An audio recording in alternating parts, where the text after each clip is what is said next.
Bonjour Christophe Benavent. Bonjour Jean-Philippe. Christophe Benavent, vous êtes professeur des universités, professeur à Paris-Dauphine, laboratoire DRM, Dauphine Recherche en Management, spécialiste que je vous ai déjà reçu de toutes les questions qui touchent autour des data, notamment. Auteur dans l'ouvrage Les grands auteurs aux frontières du management, d'un chapitre consacré à Thorstein Veblen, le maître de cérémonie. Alors, peut-être quelques mots sur Thorstein Veblen pour démarrer.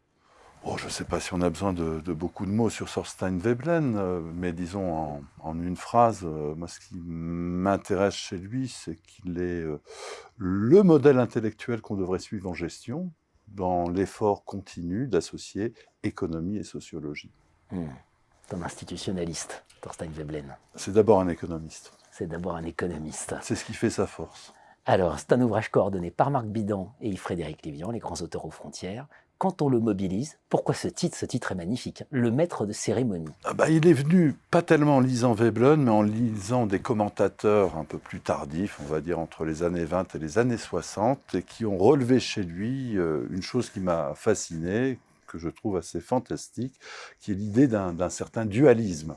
Donc celui que j'ai exprimé très rapidement entre économie et société, mais là, les termes sont beaucoup plus fréquents, c'est le dualisme de la technologie et de la cérémonie. Alors, développez un peu, expliquez-nous. Et expliquez surtout à ceux qui ne connaissent pas du tout Thorstein Veblen. Alors, ceux qui ne le connaissent pas devraient le connaître. Ils ont fait un minimum d'études et ils connaissent au moins la chose essentielle qui est la consommation ostentatoire. Et la cérémonie est déjà là. C'est-à-dire finalement dire le moteur et le motif de la consommation, c'est celui d'un certain rituel, rituel de pouvoir, un potlatch, on pourrait dire pour aller un petit peu plus vite. Donc une activité sociale qui est réglée par le rituel, tout simplement. Donc moi, déjà, c'est une idée absolument fantastique. Elle a plus d'un siècle de dire qu'au fond, la motivation principale de la consommation, c'est d'assurer une espèce de pouvoir symbolique sur les autres. C'est d'une modernité exceptionnelle. Mais ce qui est d'un autre côté absolument intéressant, c'est que cette pensée-là ne se limite pas simplement à une analyse au niveau symbolique, mais effectivement prend en compte la dimension matérielle de l'économie, c'est-à-dire les intérêts, tout simplement, la logique des intérêts. Donc le dualisme technologie-cérémonie, c'est un dualisme qui associe finalement deux grandes variables fondamentales. L'une, la mécanique de l'utilitarisme, dont on ne sortira pas, qui est aussi, et ça c'est peut-être un peu plus fin, la dynamique de la technologie. C'est quoi la technologie? C'est ce qui rend possible des avantages, des plaisirs, et qui permet naturellement d'éviter les peines. C'est l'usage dominant aujourd'hui. Moi j'en serais presque à penser avec Veblen qu'il n'y a pas de différence entre économie et technologie. C'est quasiment la même chose. En tout cas pour la dimension matérielle de l'économie. Et la société, c'est un jeu permanent entre ça et puis ce qui donne une raison d'être, pour utiliser un mot mal employé actuellement, qui aurait jamais dû l'être pour les entreprises. Les entreprises ne peuvent pas avoir de raison d'être, ou alors c'est elles sont en crise, mais la raison d'être qui est la légitimité. Qu'est-ce qui est légitime de consommer, par exemple? Qu'est-ce qui est légitime de produire? Et la légitimité, elle est produite par les cérémonies, tout simplement. Et maintenant, nos sociétés, examiner quelque chose de l'ordre de la gestion, les marchés, puisque c'est ça qui m'intéresse le plus, naturellement, doit se faire avec ces deux grilles simultanées. Alors, ce qui est intéressant dans cette interprétation, je dirais assez libre, que je fais de Veblen dans ce petit chapitre, c'est que ça renverse un petit peu un lieu commun aujourd'hui de la gestion, qui est de penser que nous sommes gouvernés par les institutions.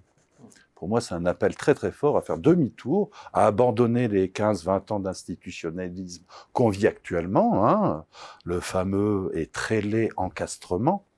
Il suffit de parler d'insertion, la traduction française, et pour réexaminer le jeu croisé de ces deux mouvements, en fait. Les marchés, je ne parlais que des marchés, mais valable pour les organisations, sont le fruit de l'interaction de ces deux mouvements.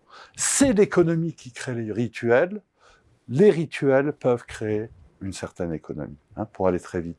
L'exemple le plus magnifique, c'est celui de Noël. Quelle pure invention économique, et non pas sociologique, mais qui crée un marché et qui va dans les deux sens. C'est absolument passionnant parce qu'aujourd'hui, la consommation est dans toutes les têtes avec la transition écologique, notamment les appels à la sobriété, etc. Est-ce que Veblen nous aide à penser ces questions?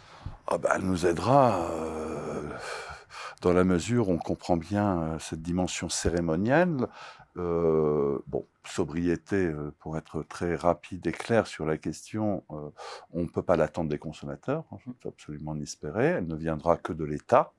Et la seule question qui se posera, c'est dans quelle mesure les obligations que va imposer l'État à la consommation et aux consommateurs seront acceptées. Et naturellement, ça pose une question de légitimité. Avec le véhicule électrique.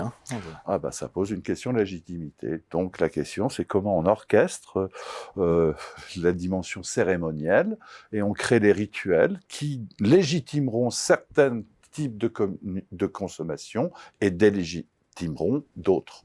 Alors là, on peut aller un petit peu plus loin, aller plus vite. Alors peut-être pas dans le domaine écologique auquel je n'ai pas tout à fait réfléchi, en tout cas pour ce moment, mais je pense par exemple dans l'organisation des marchés alimentaires. L'idée institutionnaliste, l'idée des conventions depuis longtemps a été évoquée dedans, mais quand je vois un phénomène comme le Nutri-Score, et l'ensemble de l'architecture sociale qui se construit autour de lui, c'est pas tellement le Nutri-Score, c'est beaucoup plus des bases comme Open Food Fact et le système généralisé de notation dont on discute sans fin de la validité ou de la non-validité, mais c'est une question qui est assez un peu importante dans les systèmes de réputation qui sont construits notamment dans les plateformes. On sait très bien que les notes ne représentent pas une réalité, mais elles sont un enjeu éventuellement de consensus pour accepter les règles, les grandeurs communes, un petit clin d'œil à Boltanski, les grandeurs communes qui vont faire nos marchés. Et effectivement, dans le monde alimentaire, un certain nombre d'exigences, on va dire morales, aujourd'hui sont retraduites par un système de labellisation dont le Nutri-Score est certainement l'exemple le mieux réalisé, le plus abouti. Thorstein Veblen, le maître de cérémonie, il faut explorer les grands auteurs aux frontières du management. C'est ça le message cœur. Ah oui, et dépasser un peu une vision qui opposerait la rationalité à l'irrationalité, mais au contraire qui les associe. Le rituel et le calcul ne sont pas étrangers l'un à l'autre. Merci Christophe Benavent.